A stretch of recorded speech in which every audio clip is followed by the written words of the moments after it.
We've got Pro Football Weekly's Monday night preview. It's the Steelers and Niners. We actually have a good game on Monday night. It seems like it's been a while. And the Steelers' running game really hasn't gotten going this year. They're kind of middle of the pack. With Ben Roethlisberger possibly out of this game and going against the best run defense in the league, where are the Steelers going to get offense from? You know, they've got to lean on that offensive line, which has also been up and down. We'll see about Pouncey's availability for this game. He too has an ankle injury, so that group's got to create some push. I think it's going to be one of these games that both teams kind of slug it out, and if they can get the ball into those great wide receivers' hands, that's outstanding. But I still think the running game has to be there a little bit.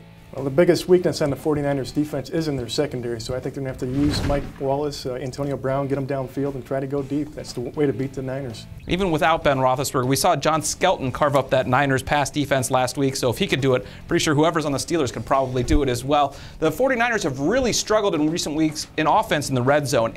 Last 18 possessions, only 3 touchdowns. David Akers having a good year, but that's not necessarily a good thing. What's the problem there? Why aren't they able to punch it in? Yeah, they're getting a little claustrophobic down there, and it might be great for getting Akers to Hawaii for a Pro Bowl or something like that. But right now, they are a field goal offense, and I think they're really struggling to find explosive plays. Braylon Edwards, 1 catch the last 3 games. He hasn't been a factor. Vernon Davis has been sort of accounted for defensively by other teams. So, they've got to find other things. I know Jim Harbaugh has used a lot of trick plays. Maybe he mixed it up a little bit in this game. Yeah, I think opponents are stacking the box trying to stop Frank Gore, and that's the main problem they've had. As soon as Alex Smith gets outside the pocket, he struggles, he makes bad decisions, and that's where teams have been forcing them to come outside the pocket. They've had such good special teams. They've given them good field position all year long. They have to start taking advantage of that. So what do you think? Who gets the win?